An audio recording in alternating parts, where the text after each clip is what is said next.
Let's just talk, I guess, set the stage on why human-centered work is maybe needed more so now than ever because of automation and all the things that, just the industrialization of work, et cetera. Even though manufacturing and all those other things may still be valid nowadays, work is such a, I guess, soul-crushing thing that people think of, and human-centered work is going to be way more important moving forward into the automation realm and modernity with artificial intelligence, etc. Yeah.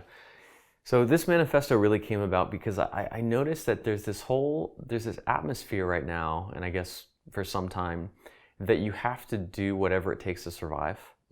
Automation is coming for you, AI is coming, outsourcing, the Asian tigers, like all these threats. Name your boogeyman. Yeah, name your boogeyman. There's so many threats. And so the subtext to a lot of that is you better shape up.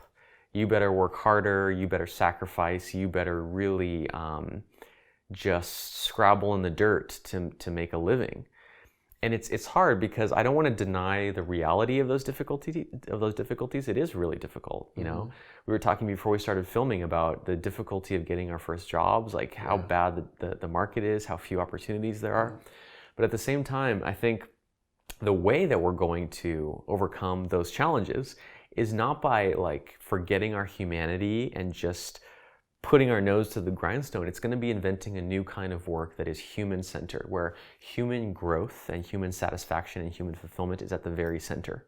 And what that looks like is creative work. I really want to make work relentlessly more creative. And this even goes back to building a second brain. If you look at the different activities you do, I think the average person, 80% or 70% of what they do can be done by computers. Sure. So we can protect that and defend against the computers. No, I want to do that 70%. That's for me. But in the long term, I think we should just give it away. Totally. Give all that stuff to computers. And what that does is it elevates ourselves, our attention to that top 30%, which is going to get smaller and smaller.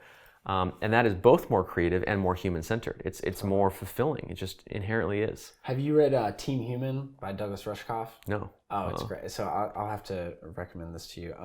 Basically, he talks about how it's not just in work, but in all of modernity and life, is that there's this almost anti-human agenda in technology. That it's like, basically deep-seated in that, like you said, just nail to the grindstone, And then when you look around, the best human work right now, I mean, you could say is like in hospice care and stuff like that very personal, very needed and very human care. Like you don't, necessarily, I guess, need a robot like soon enough, but then also empathy, anything with those type of things. So that's a big thing moving forward, is that people have been working for so long and think that it's such an integral part of life that they forget, our tens of thousands of years of not having to do that much work as hunter-gatherers, and that's just like against our being of play and love and all these other things. So so I guess let's set up this manifesto of human-centered work. Is the first 5 I'll just read is: I believe in work. I believe work can be a vehicle for personal growth. I believe work can be an act of self-expression. I believe work can and should be intensely enjoyable. That's not what you hear every day. And then lastly, I believe productivity, is an excellent sandbox for life. I love that line. So I guess break those kind of broadly down, in that those are things that people don't usually associate with work, is that, you're just kind of punching the clock, if you will. And what you're saying is that work can be totally fulfilling, can be totally creative. Yeah, it can. And there's something here where, personal growth is a privilege.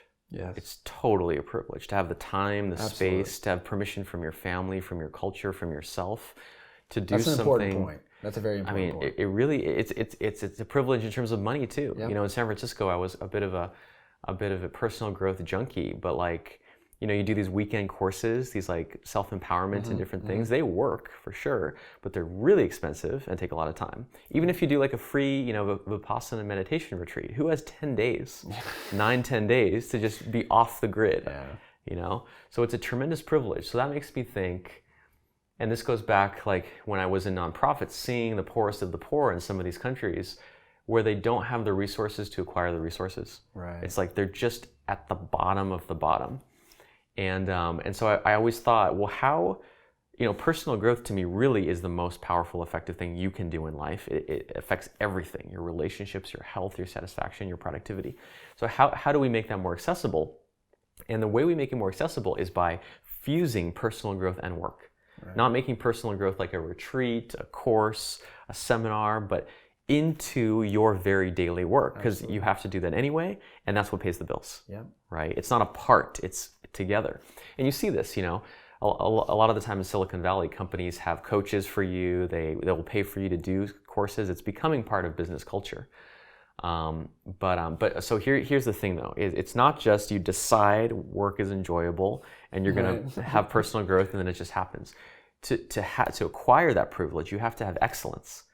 What gives you the privilege of doing creative, fulfilling work on the edge of your capabilities is you do it really well. Yeah, the rigor to that, yes. that continual kind of not moving the goalpost, but then getting down and down and to the very source, the source of the problem, and really doing it with skill and with excellence and with intention.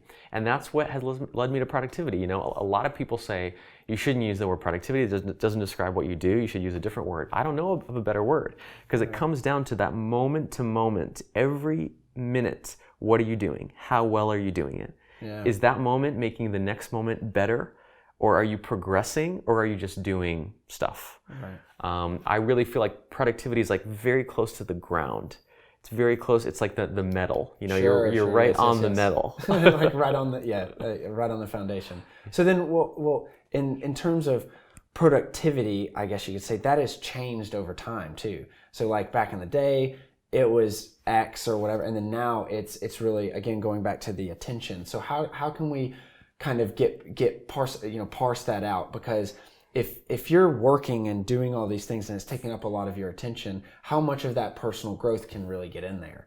If you're, but then at the same time, if you're only worried about personal growth, how much rigor, are you doing from the other things of work, of basically, being called on bullshit. If you try and make something and in a business kind of situation, you usually have to, is it good enough? Is it not? Etc. So I'm trying to see of how you fuse work and personal growth in the sense of, is it only thinking about the future? I guess you could say the future work that you yourself are trying to do in the future and then always striving towards that? Or is it really just taking yourself out and then working on yourself, like you said?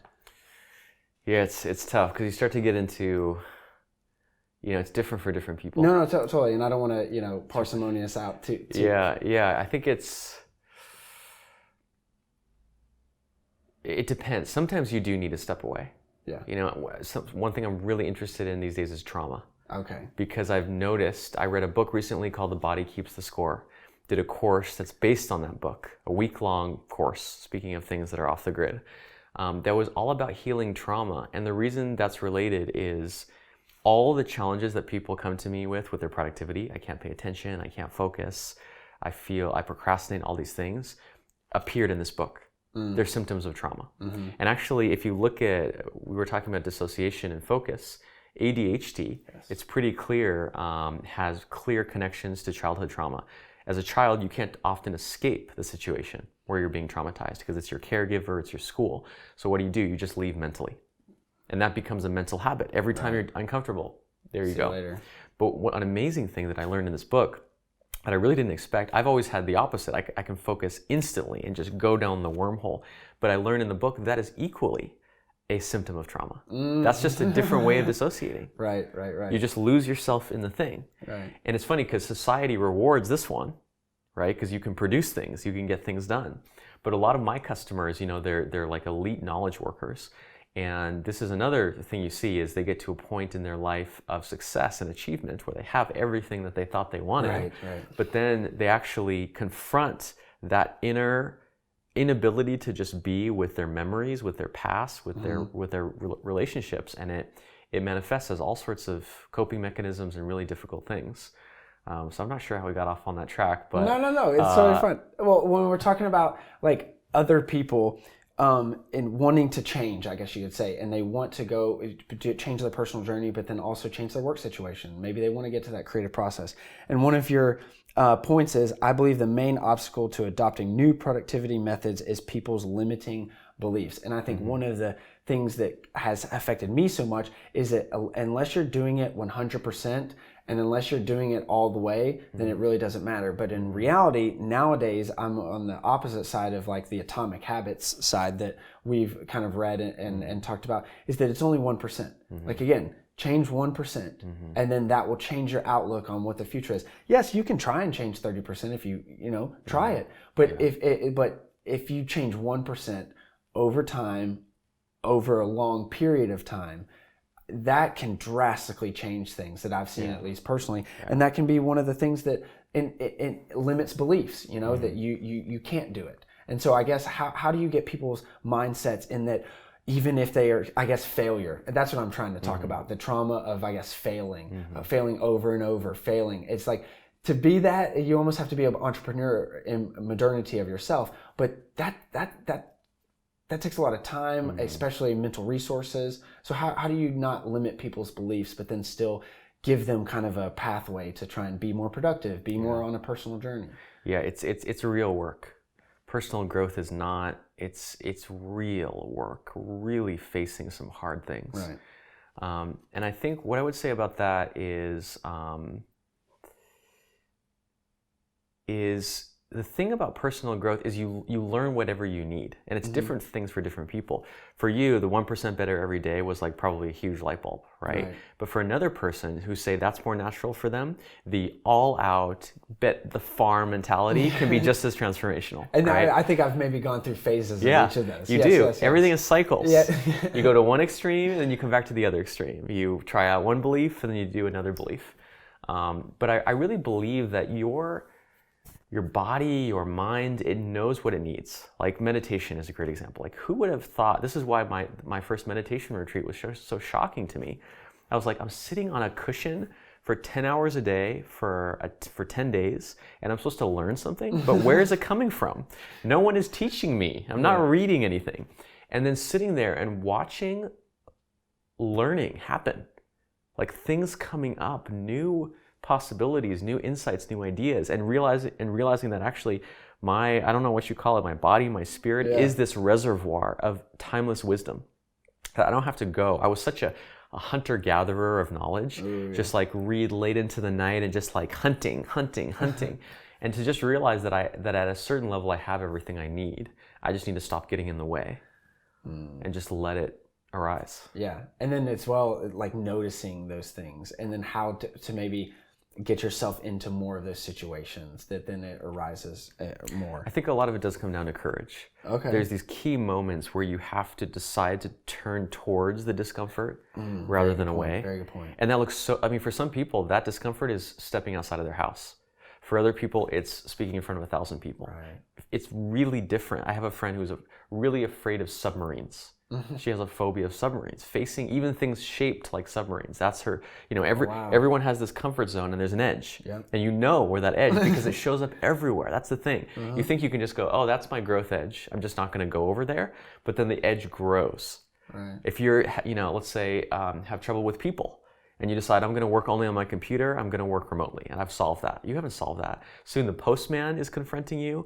You're wanting to go to the store and feeling terrified. It's like that growth edge grows until it just takes over your life. So might as well face it. Yeah. You might as well. And then as well, it seems to be that, like, not to get too woo-woo or whatever, but like it seems like the universe kind of just throws things at you that you need to get through, and it will continue to do so until you get the lesson. Yeah. And then, so for that though, I guess the lesson that I've kind of taken from the future of work is that imagination seems like that it can be a very, very big resource moving forward, especially into like the digital realm of creating worlds and things like that. So I guess one of the things you mentioned on one of your posts is the future of work is about providing opportunities for pragmatic imagination to take hold in a new generation, for deriving pleasure from one's professional life, for people to function as human beings rather than resources in the workplace. So I guess I would just expand on that. We talked a little bit more about not being a resource in the workplace and kind of trying to create your own creative process.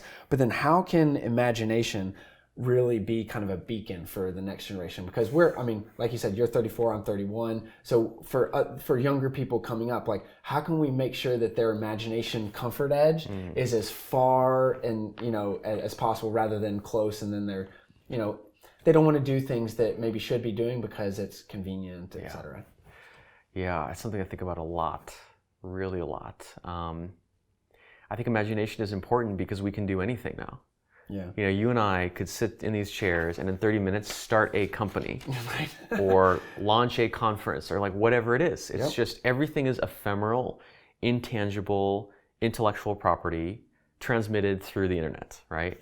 So then the bottleneck moves. The bottleneck used to be like resources, who you knew, who you had access to. Right. The bottleneck has moved much earlier in the process to just what do you have the courage to conceive? To conceive, of course, and then to actually act on that. That's the pragmatic part, right? Pure imagination is too divergent. It dissipates your energy. You need that second step, and again, why I love productivity. What is productivity without imagination is just a bunch of empty containers. You need the fluid, the energy of the imagination, but then if you have productivity, there's somewhere for it to go. There's an engine for it to fuel. Which is why when I meet creative people, I give them productivity stuff. When I meet productive people, I give them creative stuff. It's like, you really need both. Well, and it harkens back to, I think, a central thing of not just existence or other things, but the duality of a lot of things, individual, community, productivity, or attention, creativity, or productivity, creativity. So I think that really is a big kind of talking point, in that when you have a duality of that, you cannot segment yourself to one, you cannot segment yourself to the other, and you can't segment yourself to none, because creativity is around, productivity is around. Like, you are in the knowledge market nowadays, and by just working and living as a human being now in modernity. It's no longer a choice. Right. It's no longer a choice. We're all in it, might as well get good at it. Right. It's like that quote, we are all, with technology, we're all now as gods. I think, was it Stuart Brand that said that? Okay. Might as well get good at it. Like, we have these powers, we just do. Might as well learn to wield them to the things that matter to us. And then it's such a need to do that as well, because there's so much, I guess, creativity needed, and imagination needed, because it has been. You see glimpses of it. There's these small portions of like creativity in the arts and stuff that really push people. But imagine what everyone would be like, or imagine what society or life would be like if everyone was given that kind of carte blanche. Hey, go play, go imagine, go make things, and if you didn't have to kind of keep up with this rat race. And we're so close to that. Like, you look at social media, the same person that goes, okay, I have no creativity is spending, I think the average Instagram user spends 100 hours a year on Instagram. Wow. What are you doing there if not getting inspired, posting your own photos, editing them, cropping them perfectly? Well, what is the ROI of that? Like, what are you getting from that attention that just took 100 hours of your entire year? Exactly. And I'm not even going to say social media is bad. No. Social media has become a fundamental part of society. Absolutely. It's just, if you're going to do that, and you are going to do it, learn to do it well. Take the best photos you can take. Right. Make calls to action. Ask people to sign up to your email list. Even if you have no idea what you're going to email them. Ask them to follow you. Sell something. Yeah. I really think I'm totally unashamed about being commercial and using, distribution used to be impossible. Even if you had the best product in the world, you had no distribution unless you were like Standard Oil or something. Yes. And now we all have instantaneous global distribution, and we complain that we can't think of anything. That's a very good point.